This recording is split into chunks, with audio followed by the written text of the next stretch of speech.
Cool. Okay. Okay. Hosting hat off, presenter hat on. Now I'm gonna be talking about Ghostbusters, which is one of the breakout groups at Chi Hack Night. I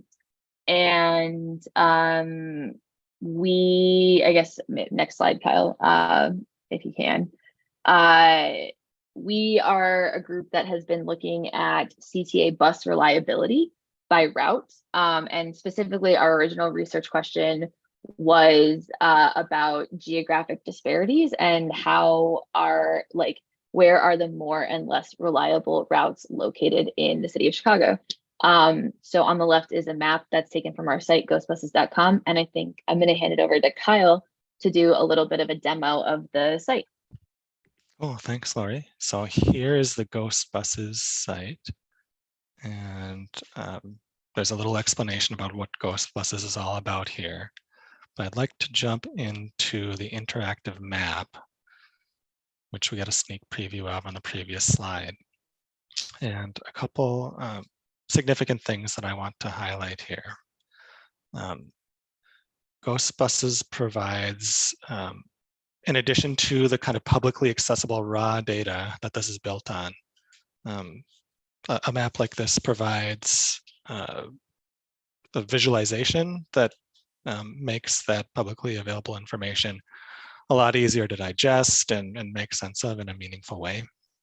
So Ghostbusters is really powerful in terms of a visualization tool to understand that data.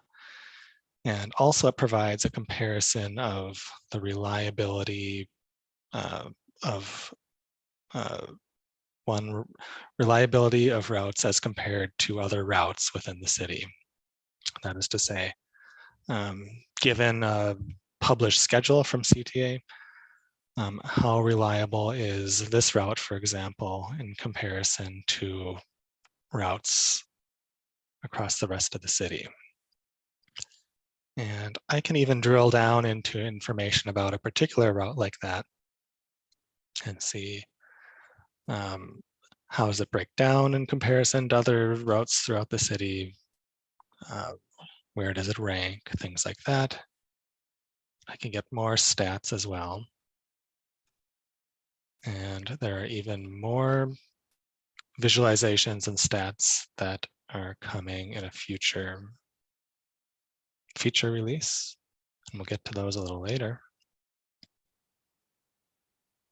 But if I jump back and look at what else is available on ghostbusters.com, I wanted to quickly mention that there's a front-end repository here for folks who are interested in understanding how this is put together, or folks who are interested in contributing.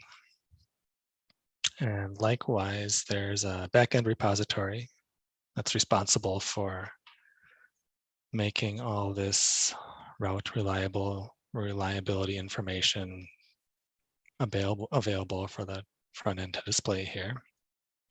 And finally, there's a social media, Twitter or X link here as well.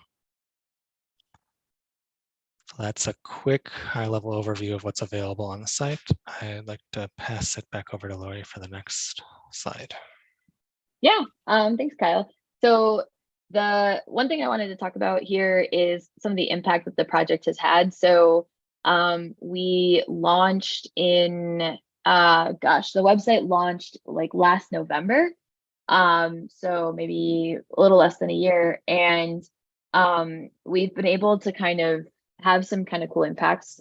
So these screenshots are from kind of different groups that have used our data or our analysis. So on the left, Commuters Take Action, which is an advocacy group. They used our data to find some of the less reliable routes, and then they did a stickering campaign on those routes to try to get more reports from riders about their experiences with that unreliable bus line. So that was cool because, you know, our data kind of maybe helped them do some stuff that was in line with their mission and goals. And then on the right is a graphic from a social media campaign that was posted by the Active Transportation Alliance last October. And they used our data to kind of make this graphic talking about the reliability issues and kind of, you know, again, also kind of maybe on the advocacy side, pushing for more reliable routes. There's also we've been really excited by how many different people have used our data for different initiatives and for their own projects. So we've had a couple different people do independent data projects using our data. And I just got a DM on Twitter, I guess, /X, like 2 weeks ago, of someone who was doing a project for another organization, and they wanted reliability data about a couple of specific routes in the neighborhood they were working in, and I was able to help them get that. So I think it's been really cool to see, like, we had this one individual research question, but different people have used our data for their own, like, for different projects and different things that people are doing, and that's been really cool to see.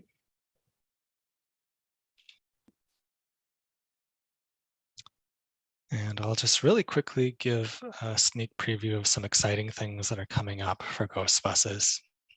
And there are 2 things that I want to quickly talk about. First is some improved visualizations of, or additional visualizations of bus reliability information. In particular, comparison of the absolute number of actual trips that are scheduled versus what actually occurs in terms of trips, and a similar visualization of the ratio of planned trips to actual trips. And then lastly, just an automated way of updating all this information. So visualizations like this, as it stands now in Ghostbusters, are kind of a snapshot in time of the data on a particular day. And updating all of that takes several kind of manual steps. And we have a new functionality in the works that will really automate all of that, so that folks looking at ghostbusters.com will see really the latest reliability information. And then just wanted to close with, like, a couple of really quick lessons learned. One, this is maybe obvious, but just like something that we were grappling with, is that legend labeling is really important. Our original legend on the map screen that Kyle was showing was like, I think it was a little confusing to people because they assumed it was showing, like, where it says 20%, like, that they were thinking that that was the actual reliability performance as opposed to the reliability ranking. We've always been focused, like, our original research question was about disparities in reliability, but I think we had to iterate a little bit to get to this, I think, clearer legend that kind of focuses on this as a relative ranking. So just always being careful with legend labeling. And then I already kind of touched on this, but it's been really cool to see how much people have used our data for different things. And I think it speaks to the value of a project like this, where not only, like, we made our site about the question we were interested in, but as part of that, we've been gathering a lot of raw data. Like, we've been scraping real-time data for over a year now, and that data, we've been archiving that and making that publicly available. And that's something that isn't really available anywhere else. So as a byproduct of our question, we produce data that people can use to answer other questions, and that can be like a interesting type of civic tech project where not only are you analyzing open data, but you're kind of creating a new open data source. And I think, just to close out, if you'd like to get involved with us, we meet every Tuesday after the Shy Hack Night presentation. So feel free to come to a breakout group meeting. We're the Ghostbusters breakout channel in Slack, and you can follow us on X/Twitter at Ghostbusters. And I think that up next is the climate change group. So over to you, Derek and Victor.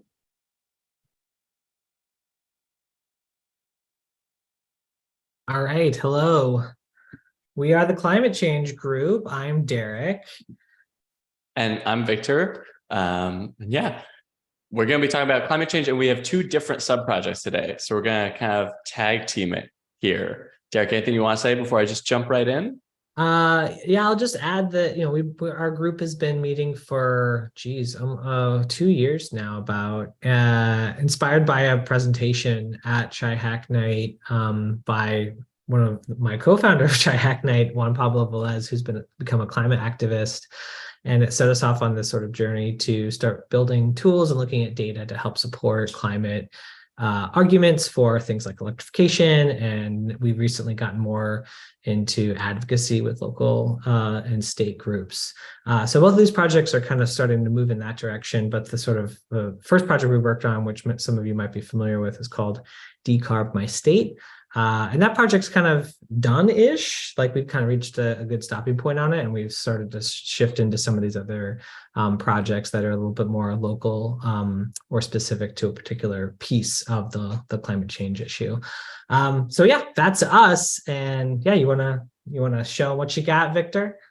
Absolutely.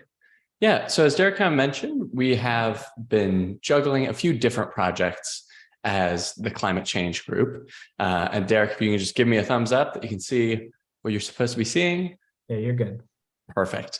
So yeah, one of the projects that we've been working on is called Electrify Chicago. And before I jump into it, one of the inspirations for Electrify Chicago, or the main one, is actually some open data, which is that Chicago requires buildings over a certain footprint to report their emissions data. And that comes through an ordinance called the Chicago Energy Benchmarking Ordinance. And basically it requires, if you're a large building, say Merchandise Mart or the Art Institute, you have to report data on your gas use, your electricity use, your water use, all that kind of stuff, so that the city can better understand how large buildings are using energy. And they publish all that data with the idea that buildings will compete to use less and less energy. And Electrify Chicago basically takes that existing open data, and we try and make it a little more nice and palatable and understandable to a layperson. And the reason this site came into being is because I was an Illinois Tech alum, or I still am. And when I sorted the data just on the Chicago data portal, I saw this building, Keating Hall, as the #1 greenhouse gas intensity building in the city, which what that means is per square foot, this building emits more than any other building across the city of Chicago that's in this data set. So hypothetically, if you had a really tiny house that was incredibly inefficient, maybe you can beat Keating Hall. But of the large buildings that are required to report this data, and that did report this data, Keating Hall was the worst offender in the year 2020. And the cool thing about Electrify Chicago is you can look up any of these large buildings that you might know and love. So for example, we can look up Merchandise Mart, and we can pull that. And with the group, we've tagged some of these buildings with images. We've provided more information. And we've also made it so if we go back to Keating, for instance, that you can actually browse buildings by owner. So we'll manually tag building owners so that you can get an understanding of, is this a one-off where this building is a really high energy user, or is this a consistent trend among a property owner that they're not using energy efficiently? And so one of the things we're doing is this building data just got an update in June, and we are trying to update the entire site with this new data. But as anyone who works with open data can tell you, data is messy and complicated, and we've run into a few issues. So this has been our big project for the past maybe month or so. And one of the things that we want to do is that some of the buildings reported in 2020, which is what the current live site shows, but didn't in the new year, 2021, which is the latest data available. And so we're trying to figure out a way to represent the historical data and make sure that's captured for buildings who stopped reporting. So in this case, I pulled up the Art Institute, and we'll have a little warning that says this building did not report data in 2021. This data is from 2020, the latest year reported. Yeah, and then the site has a bunch of features that are really cool and powerful. So our goal is to really make it a tool for activists and building owners and anyone who's investing in a building, from condo dwellers who want to know if their building's really efficient or not, to office, tenants who might want to know, like, I'm looking at a new office space, what's a really efficient building? So there's all sorts of features here. You can search for an address and find nearby buildings. You can filter by zip code if you're saying Alderman. So you kind of just jump around and click into different properties and learn more about them and just see, like, oh, this is the emissions profile. Or you can look for top gas users, who's burning the most natural gas. So there's a lot of tools available, and we're working on expanding that even more. So next steps, we have this PR to update our data, which I think is really important to get us up to speed with the state of the open data that's available, and to try and figure out what's the state of buildings in 2021. And then, of course, we're also working on mapping these emissions over time. So we'll be doing some time-based graphs so that you can see, oh, this building has gotten worse over time or better over time. And then we're also doing work with local organizations to help use this for activism. So if there's a particularly onerous building or a university, perhaps we can have an in-person event where we make sure that students know that their university is a really big emitter and is really contributing to climate change through, unreasonable use of energy. And in fact, our site is featured in the Climate Action Museum downtown, and we might be working with them to help people at the museum understand better different buildings and their emissions profiles. And yeah, Derek will talk more about our breakout group, I'm sure, and how you can join us. But if you're interested in this particular project, feel free to check it out, github.com/VKOVES/Electrify Chicago up here. But also feel free to join our breakout. So Derek, on to you. Cool. I will share my screen here. I'll try to go a little quickly because I think we're dipping into our time. So second project that we've been working on more recently is a project called Illinois Solar Map. And this is it. We recently got it to what I would call a first version launch. This is a map of what we're looking at as census tracts in the state of Illinois. You can even zoom in on Chicago, for example. You can hover over each of these and see how much solar has been installed in each one of these census tracts. You can also see it by place, which would be in this case like townships and like cities. You can also see it by county, and then by state house and state senate district. And then we also break it down by sort of subcategories. Not all solar is the same. Some of it is solar that goes on top of your roof. Other ones are things like, if anyone's ever heard of community solar, it's basically the idea that it's a project where people can all share in the same energy produced by it. And then there's larger, big, what they call utility scale solar projects, which there are quite a few downstate. So the whole idea behind this project is to make this data that more visible. And it was actually started with a question and actually an idea posed by some folks at the Illinois Clean Jobs Coalition. This is their website. They're the folks that helped get the Climate and Equitable Jobs Act in Illinois passed a couple of years ago to really put a roadmap in place for the city of Chicago, or for the state of Illinois, to get to renewable energy. And so they were interested in looking at, well, we know that there's actually quite a lot of solar that's being installed in the state, but where, and what are some of the impediments potentially, or what are some of the hotspots where that's happening a lot or happening less than it should, and are we on track? So the map is sort of a first pass at trying to get at that where question.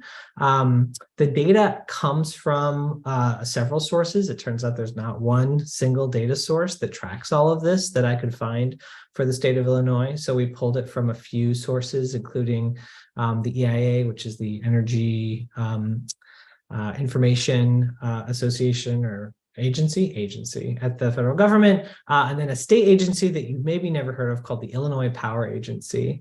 And we have some code that basically brings all these data sources together, puts them all into one spreadsheet, and then does some work to geocode it by these different geographies. And then it produces essentially GeoJSON files, which is what you see on the map. The map is actually, one thing that was really fun about building this is that it's using a tool called Mapbox.gl. It's using, there's a sort of world of graphics processor-based browser tools that can do really powerful, really like large data visualizations in the browser. So this kind of map with this level of data, it's actually not, if you've ever used something like Leaflet before, it's actually not possible to show in Leaflet. And so a tool like Mapbox.gl makes that sort of thing possible. So if you're working with large data, it's a really cool tool to check out. And all of the code is open source. It's just under the Illinois Solar Map project, both the map code and the data work that we did to get it in place. As far as next steps, we're going to actually coordinate with the Clean Jobs Coalition to launch and make this a little bit more public and get it in the hands in front of legislators and start to show off to people, hey, you're the #1 producing district, or you're the worst, and start to use this for some advocacy. So yeah, that's us. And if you're interested in learning more, like Victor said, you're welcome to join our breakout group. Sorry, I went over. It's okay. All right. Well, we're gonna move to the next breakout group shortly, which is going to be board-wise with Sean and Jonathan presenting.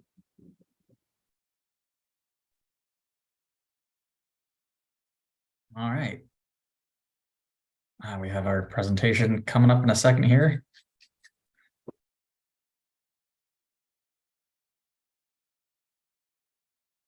Oh, perfect.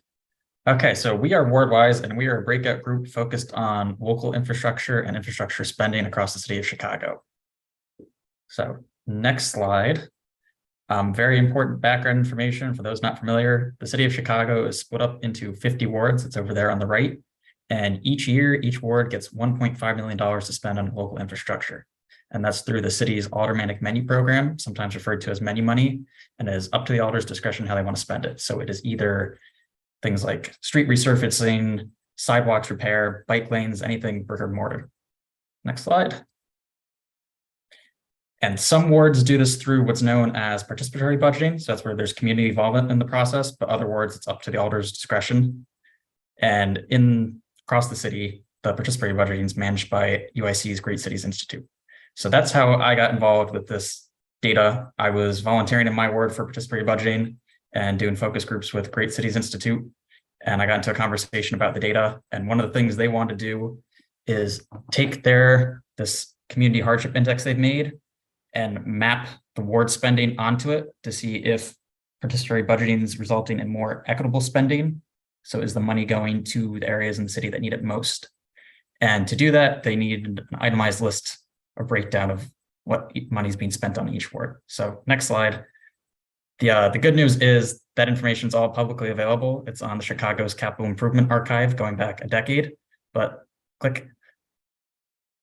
It is unfortunately all in PDF formats, which is not very usable for data analysis. So that was the genesis of this project, is getting that data out of the PDFs and then geocoding it so it could be put on a map. So next, it's 3 main parts. We're extracting the data, we're doing post-processing to geocode it and categorize it, and then we've made our own tools and visualizations to help understand it. So next. The extraction's pretty straightforward. This PDF is a scan. It's not a scanned document. It's a computer document. So we're not doing optical character recognition. We're just pulling out the metadata, and we're doing that in PyPDF2. So that's just looking at the coordinates of where things are in the tables and the columns and pulling the text out, doing a little bit of parsing. So hit next. And this is what it looks like when it's nice and clean in a data format. You've got which ward it's in, a description of what the spending was, the location, the cost, the year. So far, we've done 2019 through 2022, but we're going to go back into the other wards or other years. It's just the format's a little bit different, so we're going to have to tweak the code. Next. Once we've had that data, the next step is geocoding. And we've been doing that in a way that maintains the representation of what that location is. So some things are address points, some things are segments of streets, some things are bounding boxes around park or alleyways. And so all the formats over there on the left, and we've been keeping that the same in the data when we put it on the map. We're not condensing to points. So that way, when we go do things like heat mapping, you can actually see the distribution of the spending. It's not condensed. So next slide. So our process for geocoding has been taking these pretty Chicago specific location descriptions and parsing that into either a street address or a street intersection. And once we have those, we geocode it. And that setup is very clunky. I was looking around for free geocoding APIs and APIs that handled street intersections well, because most of them are designed for street addresses. And I was struggling. So I ended up pulling data from open data portals. And when it comes to a street intersection, we take the Chicago street center lines, and where 2 streets intersect, like Belmont and Kimball, we find the street names, we get the lines from that, we use Shapely to find that point where they are, and that gives us a coordinate. And then for address points, Cook County has a list of all the address points with the GPS coordinates. So we find the closest one, we get the GPS coordinate back out of that. So once we have GPS coordinates, representing all of that, we combine it over into the shapes you see there on the right. And then the other main part we're doing with the post-processing is categorization, and that's very simple. It's just pattern matching, but some things like alleys, there's like alley speed humps, alley resurfacing. It's more useful to categorize that so you can see it in aggregate for data analysis. So next slide. The tools we've made to help work with this, This actually came from Derek over here on the right. He mentioned Kepler GL, and we got into that. So that's where we've put our data that's geocoded. It's in a GeoJSON format, and we're using that to make visuals. And then over here on the left is a data explorer tool made in Flutter. And I'm going to hand it over to Jonathan to talk about that. All right, thank you. I'll go ahead and go to the next slide. So this is just a full screen sort of screen capture of the wide layout that is actually live right now. So we'll send a link of that in the chat later. But anybody can start to look at this, and you can actually select the ward and year that you're in or you're interested in just for the most previous years and get a breakdown of what they're actually spending money on. So you can click whether it's sidewalk repair or alleys, and it'll bring up the whole list of the different items, the cost, and the actual address or location that we've got geocoded along with it. And we'll go ahead and go to the next slide. So starting to get into some of the use cases, as you can see here for Ward 35 in 2022, across the board, we're seeing a lot of money going into resurfacing. We know that concrete is very expensive. And so paving alleys, paving roads tends to be a huge cost. So it's good to see at least where some of the money is going. But I think the main goal of this project is being able to have people have a voice in what's going to happen rather than just getting to see what's happening. So as an example, if we look here, this is a little table with some of the pricing information for the menu items that are offered to the aldermen so that they can choose the location of where the upgrade in their ward happens. And so people maybe want to decide whether or not alleys or more bike lanes are added into the ward infrastructure, and they can actually see the costs of those things. So over here on the right in this table, we can look at something like an alley resurfacing costing about $40,000 per alley. And we can also look at the bike lanes where we can see for about 4 blocks, we can equivalently get marked bike lanes or a little bit less buffered bike lanes. And so if we go to the next slide, we can actually start to look at the next steps for the data exploration tool. So right now it's just the charts and the table full of the list items for you to look at. The next steps that we're working on right now are implementing the menu items, so people can actually see what the aldermans have the option to spend money on. So up on the top left is kind of a list view. There's only one in there right now, but we can click on that. And then on the right side is an example of what the screen would look like. And you get a full example image, cost, description, and some side notes, because there's a lot more that goes into what an alderman can actually do than just deciding to do it. Let's go ahead and go to the next page. And so this is actually a great example of something that would require people to know what's going on. So this is a residential greenway, and it can actually be an entire conversion of a two-way street into something that really exemplifies like bicycle infrastructure and traffic safety, and can be requested for and then have the CDOT actually poll the residents that would be affected by it to see if they're actually interested. So yeah, go to the next page. Real quick, some of these things are also part of the Vision Zero Chicago action plan. And so this is just a plan that's being adopted by Chicago to commit to eliminating injury from traffic crashes and making sure that we have more accessible urban infrastructure. All right, next. Okay, we're going to cruise through this because we're running out of time. Lori, get ready to click a bunch. One of the interesting things you can do with this data set, wards usually track what they've been spending their money on. But Lori, if you click, the boundaries just changed this year. So there's a bunch of new areas they don't know what's going on. Keep clicking. So the nice thing is now that there's these areas they don't know, we have all the data. Click again. So from an interested citizen's perspective, or if you're in the ward office trying to figure out what's going on, what's gone on in the past, you have all that data. Click again. And one of the cool things you can do with it, because we know where things are on the map and how much money's been spent, you can make a heat map. And so ward offices try to spend money, it's a mix of equitability and equally spending across the ward. And so here you can see some gaps where they haven't spent money in the past 4 years, and that might give them ideas to focus on this section over there on the left and that section over there on the right for their future ideas. Click again. This also can be used for some wider citywide looking at infrastructure spending. So this has been filtered on bicycle lanes that are paid for by ward offices. You can see there's only a couple wards that have actually done that. And we're going to go next. Talking about next steps. So Jonathan just talked about a bunch of features we're going to add to the website, making it more of an exposition of the project and integrating information that helps you find the ward and contact your ward office. Geocoding, we've got about 85% of the data from those 4 years geocoded, and there's 15% that we need to get working on. We're going to get the older data. We're going to try to bring in city level infrastructure spending. So that previous map is only the ward spending on bike lanes, but obviously the city is spending more money across the city on bike lanes. So that's useful to have both the local spending and the citywide spending side by side so you can see where the money's going. And then more maps, more data viz, and then reaching out to as many people as we can to get them to have the tool. And that is it. Well, awesome. I can think of some Aldermen that would, I think, love to see those boundaries of what's changed with the infrastructure spending. But yeah, let's keep chugging along. So next we have Breakout Group Civi being presented by Marissa. Hello. We are from Civi, and Civi is an organization focusing on summarizing local legislation for Chicago residents.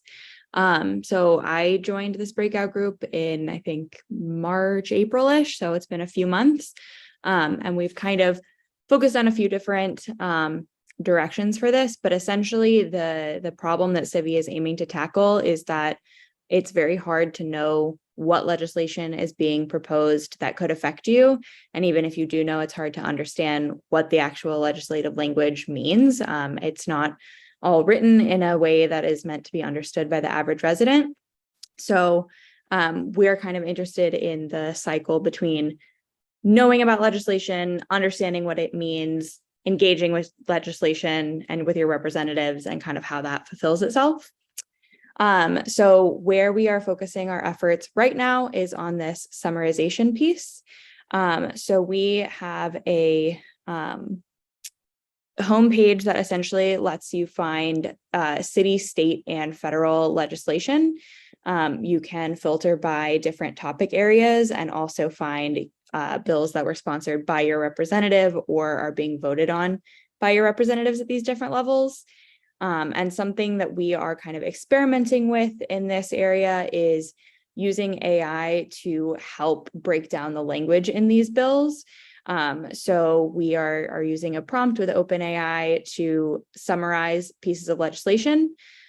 This is an area that we want to kind of focus a little more effort on to think about what are the rules we can give AI to make sure that the summaries are really easy to understand. And additionally, are there kind of generic questions that we can ask about each bill to help kind of identify the who, where, when, kind of basics of each of the bills. So right now we're focusing on this explore page, which is just showing all the different city, state, and national legislation.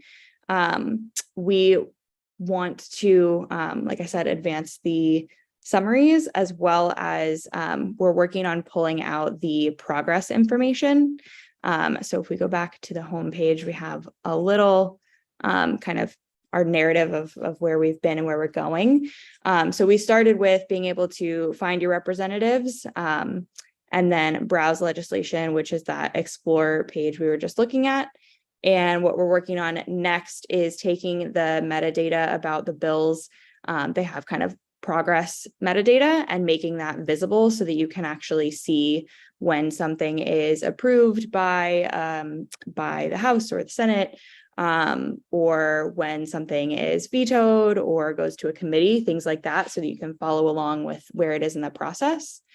And as part of that, we want to also implement a notification system so that you can say, this is a bill I am actively interested in. I want to be told when something about its status changes. And along with that, we also want to allow you to be notified about new bills that might be of interest to you.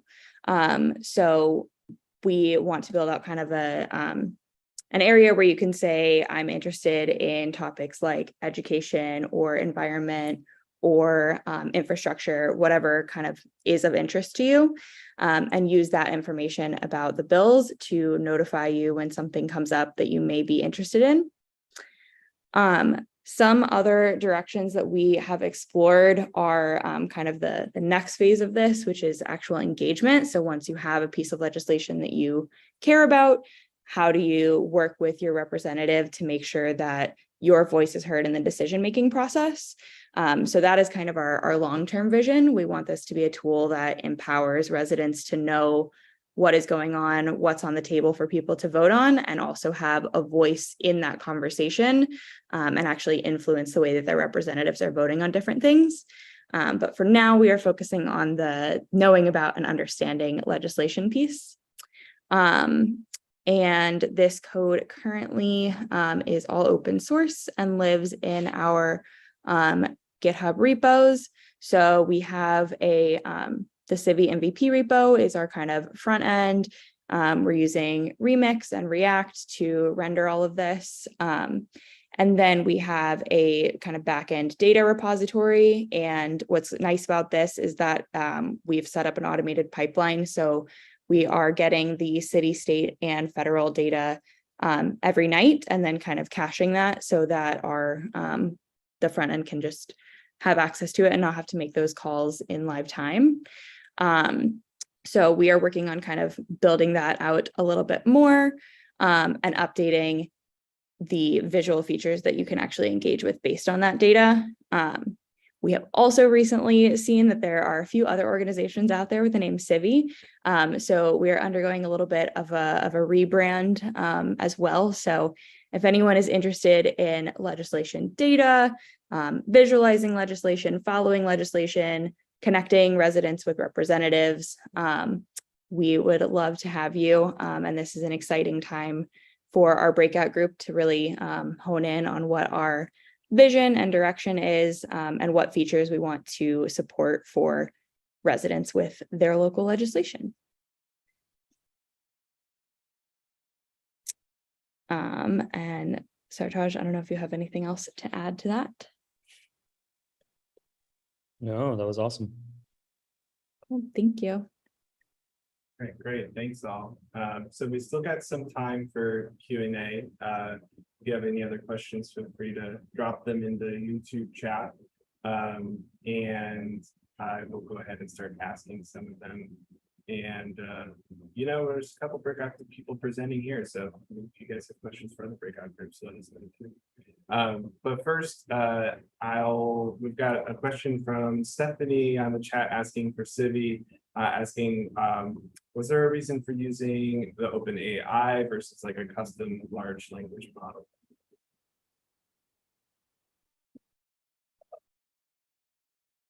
Speed.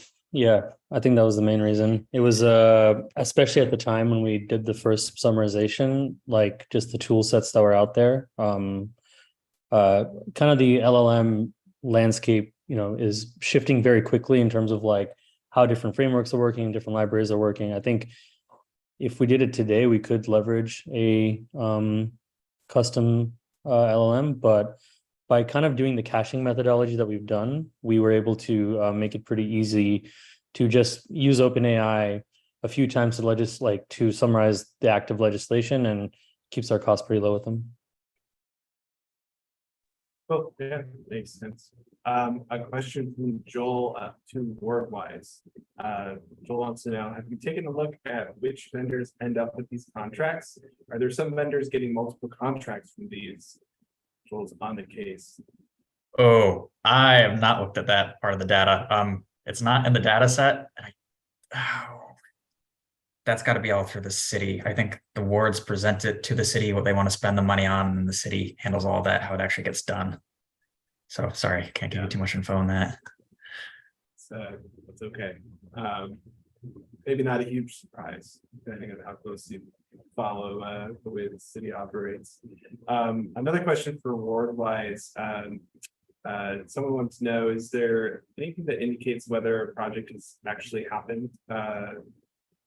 This person knows people who've done participatory budgeting and found that projects were approved several years ago, but maybe haven't actually happened yet. Yeah, I've heard of cases of that. It's like my street, they just added a bike lane that I think was paid for back in 2017. That is something I'd love to look into. I don't know where that data would be. So it's the data that they've spent on the project that year. I haven't come across any information of when it's actually been fulfilled, but maybe that's out there. Something we could look into. It's a very good question for Nick Lucius, Chicago's Chief Data Officer and also a member of our Slack.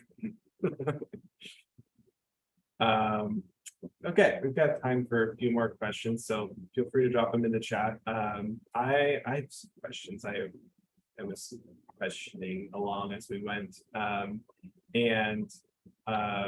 Some of my questions are a little bit oriented towards like maybe folks are interested in doing breakout groups, talking a little bit more about like what running a breakout group is like.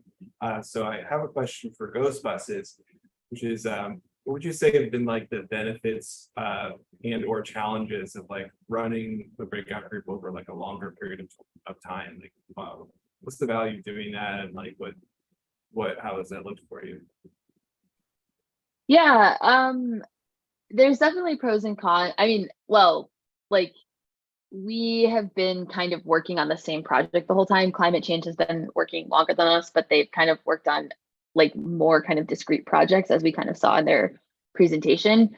I think one of the benefits, I mean, like at this point, we've accumulated a lot of unique raw data. Like we've had our data scraper running for like a year and 3 months at this point. And so it's nice because like we intend to keep it running even if the breakout group isn't actively meeting, but like it's been cool to accumulate a lot of data and be able to do kind of temporal analysis, which is what some of our new visualizations will be like focused on.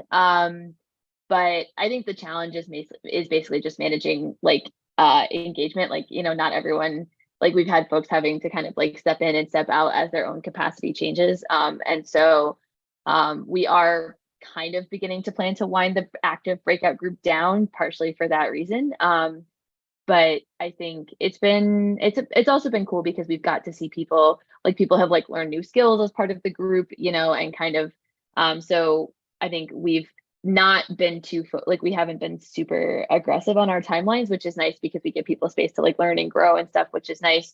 But then at the same time, that also kind of extends it, and like sometimes people want to move on and do different things. So definitely pros and cons. I think if someone's thinking about starting a breakout group, it probably is helpful to have a little bit of a timeline in mind, just to kind of have like a little bit of project planning about like maybe some key milestones you want to hit, just to have that structure and kind of help people have something to work towards. But that would be, yeah, my thoughts on it. Yeah, that makes sense. And kind of nicely leads into a question I had for the climate change group, which was how does your group decide when a project is done, or decide like what to work on next, since we've had like different projects? And Derek, I know you mentioned that the Decarb website is mostly done. So how do you figure that out? I can take this one. I think with Decarb My State, basically it was like we had clear kind of data rendering objectives. There was an information and story we want to convey. And we had user stories, and we honed it in and we dialed it in. And we felt like, I think we had like done everything we could do it. And I think there is work to do with data updates, but unfortunately, federal government data releases incredibly slowly. So there's like per state, you might be able to get new data more quickly, but we haven't really had the opportunity to be like, okay, we can update everything to paint a new picture. So I think you kind of see from like the volume of issues getting created of like, okay, these are like more minor, like cosmetic things rather than requests for new functionality. But also I think similar to what Laura was talking about, also just like what piques people's interest, what are people engaged with, or even just like what's community response like. And I think honing on more local stuff like Illinois Solar Map and Electrify Chicago just meant that more people felt personally invested in those sites rather than a federal site that has more broad appeal, but doesn't really feel like it's specifically speaking to as pointedly to a single person or group of people. Yeah, that makes sense. Especially for a group called Cheyenne. We do love our city and surrounding area. One last question, and I think is for board wise. I was just kind of curious if you can talk a little bit about maybe what got you first interested in doing this project, and what new things have you learned through doing it? I caught the urbanism bug like 2 years ago during the pandemic. I think I went down a rabbit hole on YouTube. And so I really started getting interested in all that. And then I moved to the city of Chicago about a year ago and ended up in the 35th Ward, which is very awesome. They're very good with bringing the community into processes. So I was a little bit hands-on doing the volunteer work there. And then when that wrapped up for last year's budget process, I just wanted to see what data was out there and what I could do to be better next year, be more informed with the ideas we were vetting, where to suggest ideas. New insight. Nothing really groundbreaking, but I think it is interesting that heat map spending of seeing all the projects put on a map and where there's gaps, areas that we've missed. This wasn't in the presentation. We've also, using that same process, did bike lanes. So there's the city provides the current bike lanes, but there was, what was it? It was just like text saying where the upcoming bike lanes were. And so we were able to take that and put that on a map. And that's cool too, to see like where things currently are, where they're going to be, and then maybe make inferences of where you should build new things on top of that. Cool. Yeah, no, there's lots of promise in with those maps, and yeah, shout out to 35th Ward. I used to live there too. All right, well, that just about brings us to time. I see. Oh, Joel asked the question for now. Shy hacking teams. Anyone ever started a breaking team? I don't even know what you mean by that, Joel. We'll figure that out. May just be a joke. We don't. Oh, because we break out. Yeah, Shy Hack Night does not condone burglary or. Right. Ladies Yes. and gentlemen, and friends beyond the binary, Joel Inwood, our resident dad joke expert. Anyways, great. So that concludes the presentations. We will see all of you who are interested in hacking, either maybe starting your own breakout group or working on some of these fine projects. It's really great to hear from all of you. Every time we do these, I'm like, we should do these more. And also all the stuff everyone's working on is so great. It's cool to see it progress over time. So thanks for taking the time to share your projects with everyone. And we will see y'all for the rest of the evening and for further Tuesdays. If you'd like, all of you on Zoom, feel free to unmute and you can join me in saying go forth and hack. We'll do a 3, 2, 1. Go forth and hack. All right, thanks all.